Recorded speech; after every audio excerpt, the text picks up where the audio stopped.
right, this is my first look at the Nike Zoomfly 6s. Already, I can tell you the box is pretty light. All right, and there it is. That's a pretty good looking shoe. We can see right away a fully gusseted tongue. It's a feature that's for some reason becoming more rare, but looks like a really nice upper. And this is, for reference, in a Euro 45. Okay, let's just talk real briefly about why I got these shoes. And the main reason is I'm running a marathon in Honolulu on December 8th, and I need a pair of race shoes. And December 8th is getting quite close. This is like bare minimum time frame to be switching shoes right now. But because of where I live, there's very little pavement. I spend a lot of the time on trails and gravel roads, etc. I spend most of my time in the Nike Zegama 2s, not this pair. This is my new backup pair once the white ones I have wear out. So I spend most of my time in those. Those are obviously not going to be great for a road marathon. So I've been looking for a new pair of shoes.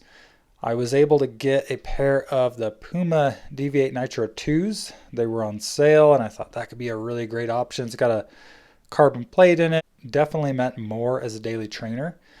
And because I'm shooting for 3:30 pace, but being my first marathon, there's a good chance I'll blow up and have to walk. You know, it's going to be versatile if I do have to slow down, unlike a full-on race shoe can sometimes be.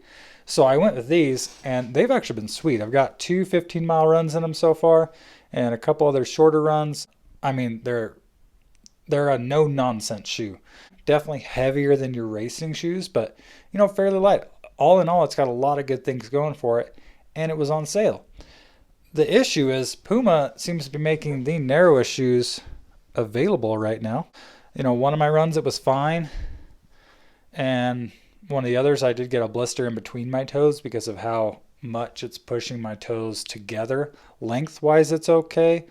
I did notice, however, like these are a size 11. If you were to look at the Nikes and the Pumas, you'd think they're the same size, but then if you look at the Euro size, these are actually a half a Euro size smaller. These are 44.5, and Nikes in an 11 or a 45. So for my fit, it seems like the Nikes might have a better fit. And so as much as I love this shoe, and there's still a chance I could race in it, I have to wear very thin socks to make these work.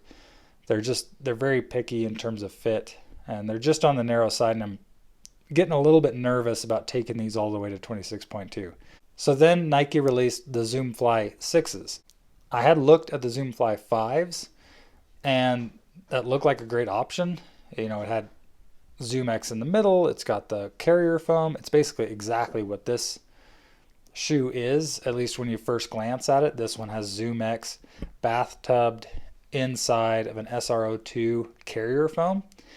So I thought that could be cool, and then I found out that the Zoomfly 5 has recycled ZoomX. It's just kind of the scraps off the floor. That shoe is super heavy. People really, really didn't like it. There are some people that do like that shoe, but, you know, given the fact that it weighs more than that one, just didn't seem like a great option. So tried the Pumas, and then the 6s were released. The 6s have the SRO2 on the bottom and then ZoomX on the top. So a very similar formula in terms of foams to the Zegamas, which I love. A little bit of a different layup.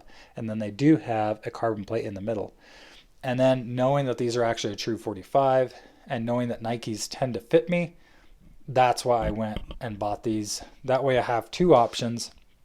And we're going to run in them and see. There's a good chance that the Pumas end up winning out. They definitely feel like a no-nonsense, get-to-work kind of shoe. And I think with the right socks, I could probably get away with running the marathon in them. But these do feel like a much more generous fit. They are not wide by any means, but they are wider than the Pumas. And it feels like a more appropriate fit for my foot. So that's why I bought them, and we'll see how it goes. All right, so I got back from my first impressions run just a little bit ago, and I've never really made a video about how I do these first impressions runs. I kind of have just naturally started doing them for any new shoe I get, but basically what I'll do is I'll go out for 2 to 3 miles and just run at whatever pace feels natural, just to kind of get a feel for the shoe. And so I went out, I ran 2 miles in these. I started, it looked like at about a 7:50 pace or so, and I actually worked my way down to about 6:30. So average pace on this 2 miler was 7:16. That is the fastest kind of first impressions run I've ever done. But I wouldn't read too much into that. There's just so many subjective factors to it. Most of it was on our kind of graded gravel roads in the neighborhood with a little bit of pavement mixed in and a little bit of concrete on the sidewalk. And so it gave me kind of a good idea of how these feel and what my initial thoughts are going to be on them. Of course, I need to do a full length long run. I need to get a lot more miles in them. Initial first impressions are really good.